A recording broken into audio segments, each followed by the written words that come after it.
आज का नौजवान शादीशुदा ज़िंदगी के अंदर अपनी ज़िम्मेदारियों की अदायगी पूरी कर रहा है। आज के दौर में मर्द जो है ना, वो बेचारों का रोजगार जो है वो तकरीबन ख़त्म कर दिया गया है।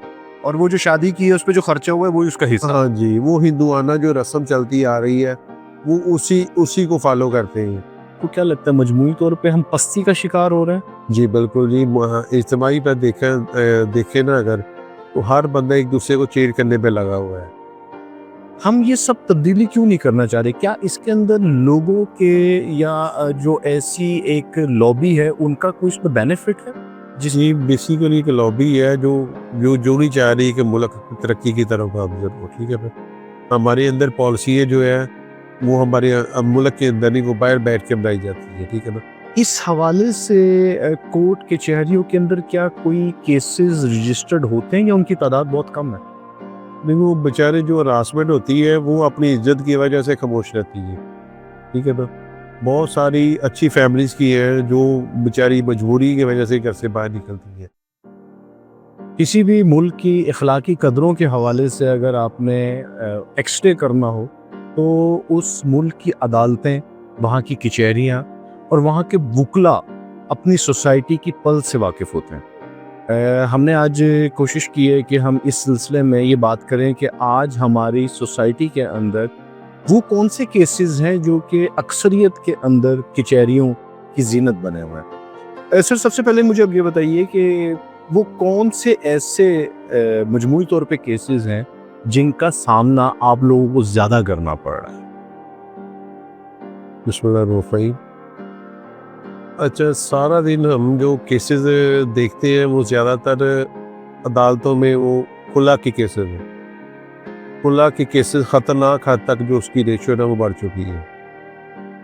उसकी वजह मैं आपको ये बता देता हूँ कि खुला के केसेस क्यों ज़्यादा हो गए। एक तो हमारे कवानीन में तब्दीली करके लड़की को बाख्तियार बना दिया गया है। लड़की बाख्तियार इस वजह से बन गई है कि वो सिर्फ इतनी बात पे अगर कि मैंने खावंद के साथ नहीं रहना, तो वो जस्ट अपना कोर्ट में आके इतना बयान दे दे कि मैंने नहीं रहना, तो अदालत इस बात की बाउंड हो जाती है कि वो लड़की को खुला की डिग्री दे देती है। ठीक है ना। दूसरे नंबर पे आ जाती है हमारी मोबाइल की एक्सेस जो है, मोबाइल की एक्सेस हर घर में हो चुकी है, जिस वजह से घरों में नाचाकी नातफाकी पैदा हो चुकी है। तो मुझे बताइएगा, जैसे आपने बताया कि हमारे कानून ने बाइख्तियार किया है औरत को, ये एक हवाले से अच्छी बात भी है, लेकिन क्या यही एक वजह है इसमें जो मर्द कभी किसी दौर में जो जिम्मेदार हुआ करता था, जो फैमिली के मैटर्स को लेके चलता था और एक शख्स तमाम जिम्मेदारियां निभाता था, आज का नौजवान शादीशुदा जिंदगी के अंदर अपनी जिम्मेदारियों की अदायगी पूरी कर रहा है? आज के दौर में मर्द जो है ना, वो बेचारों का रोजगार जो है वो तकरीबन ख़त्म कर दिया गया है। तो रोजगार बेचारों का होगा तो औरत जो है वो घर के अंदर रह के बच्चों की परवरिश कर सकेगी। और मैंने ये बहुत सारे केसेस में देखा है कि मर्द बेचारा बेरोजगार होता है और औरत काम कर रही होती है। ठीक है। औरत काम करने की वजह से मसले मसाइल पैदा होते हैं, घर से बाहर निकलती है तो माशरे की आंखें उसकी तरफ लगी होती हैं और किसी न किसी आंख की वो शिकार हो जाती है, जिस वजह से वो अपने साहब बेरोजगार शौहर से जान छुड़वाकर एक कारोबार वाले या एक अच्छे की तलाश में वो फिसल जाती है और खुला की डिग्री, और जिसकी वजह से ये मुआशरे की मैनिपुलेशन की वजह से ये एक घर जो है वो खराब हो जाता है। जी बिल्कुल। अच्छा, आप मुझे थोड़ी देर पहले बता रहे थे कि क्या इसकी एक वजह ये भी है कि आजकल माँ बाप को शादी करने की जल्दी है, ना लड़का अपने एक्सपीरियंस में या प्रैक्टिकल लाइफ में बेहतर होता है और बच्ची भी इतनी पुख्ता जहनियत की नहीं होती कि वो एक घर को चला सके। क्या ये भी एक वजह? हाँ, ये भी एक मेन वजह है कि छोटी सी उम्र में लड़कियों की शादी कर दी जाती है।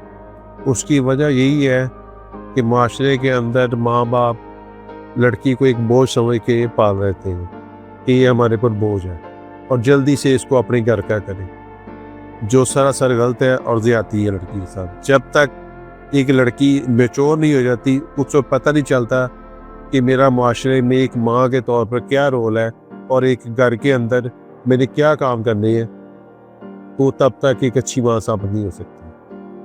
अच्छा, मुझे आप ये भी बताइए कि इस अगर हम इन केसेस की बात करें तो ये क्या रेशो क्या होगी? अगर मैं आपसे पिछले 10 साल पहले कहूँ और अब की रेशो के मुताबिक आप देखते हैं तो ये डाइवोर्स की और खुला की रेशो किस कदर हो गई हुई है?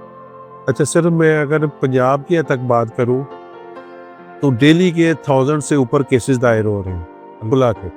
अच्छा, मतलब रोज हजारों घर टूट रहे हैं। हज़ारों घर जो ख़ानदान ख़त्म हो रहे हैं, ठीक है ना? और उसमें मेन जो किरदार है वो हमारे माशरे का है, ठीक है ना? माशरे के अंदर अगर देखा जाए तो हर लड़की जो कहती है वो मैं इंडिपेंडेंट रहना चाहती हूँ। ख़ानदानी निज़ाम टूट के रह गया, तबाह हो के रह गया। तो मुझे बताइएगा कि आपके ख्याल के मुताबिक इसके अंदर मीडिया का कितना किरदार है? मीडिया का बहुत ज़्यादा किरदार है कि घर में बैठी ख़वातीन जो है वो टीवी देखती हैं घर में बैठकर, और वो उसी तरह का आगे एक्सेप्ट करती हैं कि जब अगले हम घर में जाएंगी तो वैसा ही अपना ना हमें ट्रीट किया जाएगा। लेकिन एक माशरती नुक्ता नज़र से अगर देखा जाए तो एक जो टीवी के अंदर की ज़िंदगी और है वो फर्जी है, ठीक है ना, टेम्परेरी है, जबकि हकीकत की लाइफ और है, प्रैक्टिकल नहीं है वो बिल्कुल। वो प्रैक्टिकल बिल्कुल नहीं है। तो आप और किस किस्म के इसके बाद और कौन से ऐसे केसेस देखते हैं जिनकी तादाद बहुत बढ़ रही है? इसके बाद सबसे ज़्यादा जो है ना वो ज़मीनी मामला देखे जाते हैं, ठीक है ना। और वो ये तो एक रवायती सिलसिला है कचहरियों के अंदर। लेकिन अभी वो जो बहन भाई है वो आपस में इस हद तक जा चुके हैं कि वो थ्रू कोर्ट के अपना बेचारी बहनें जो है ना वो हिस्सा लेने के लिए अदालतों के धक्के खा रही हैं। अब बहनों को हिस्सा नहीं मिल रहा बहनों को हिस्सा नहीं मिल रहा, बिल्कुल नहीं मिल रहा, ठीक है ना। और उसके हवाले से जो ज़्यादातर आप समझते हैं कि ये जो हक खाने वाले हैं ये वालिदैन हैं या भाई हैं? ये ज़्यादातर जो तादाद है वो भाइयों की है, ठीक है ना।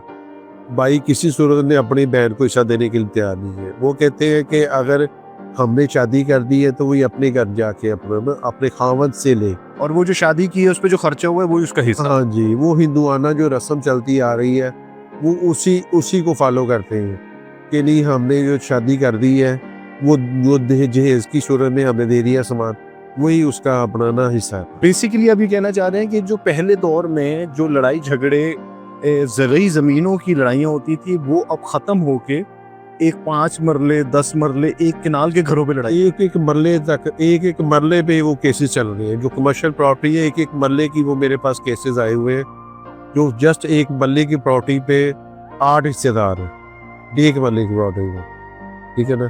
भाई उस पे काबज है, बहनें बेचारी अदालतों के धक्के खा रही हैं, उनको इंसाफ नहीं मिल रहा।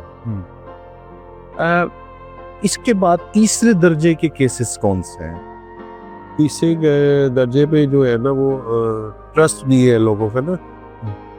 चेक के केसेस बहुत ज़्यादा है, 499F जो केसेस है वो बहुत ज़्यादा है, ठीक है। लेन देन के मामले। लेन देन के मामला पे लोग ना एक दूसरे से चीट करते हैं, एक दूसरे के अपना ना ट्रस्ट पे पूरा नहीं उतरते हैं, ठीक है ना।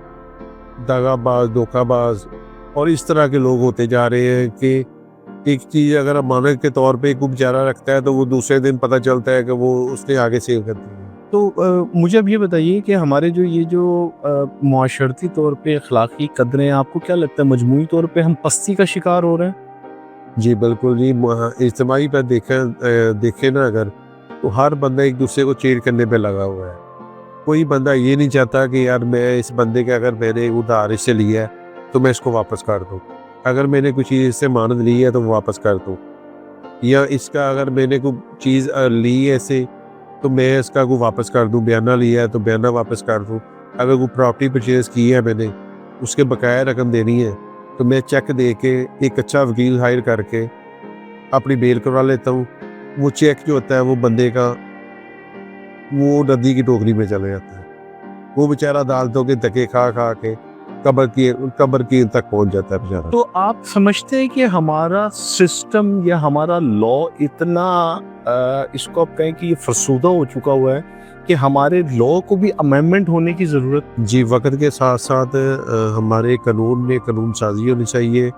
जो मकतबा फ़िरक़े के लोग हैं उनको चाहिए कि वक्त के साथ साथ देखें ना, अब हम 1867 का 1908 का, ठीक है ना, आज से कितने सौ साल पुराना कानून पढ़ रहे हैं और वही चलता आ रहा है, ठीक है ना। उसमें अमेंडमेंट होनी चाहिए, वक्त के साथ साथ तब्दीली होनी चाहिए, ठीक है ना, और इंसाफ लोगों को उनकी तहरीर पे पहुँचाना चाहिए। ये एक इस्लामी मुआशरे की पहचान है। अच्छा, मुझे एक बात समझ नहीं आती कि जिस ब्रिटिश लॉ को लेके आज तक हम चल रहे हैं, उस ब्रिटिश लॉ में बहुत चेंजेस आ चुकी हैं। उन्होंने वक्त के साथ साथ अपने आप को बदला जी और हालात व वाक़यात और कल्चर के मुताबिक चीज़ों को बदला। हम ये सब तब्दीली क्यों नहीं करना चाह रहे? क्या इसके अंदर लोगों के या जो ऐसी एक लॉबी है उनका कोई इसमें बेनिफिट है? जी, बेसिकली एक लॉबी है जो नहीं चाह रही कि मुल्क तरक्की की तरफ गामज़न हो, ठीक है ना।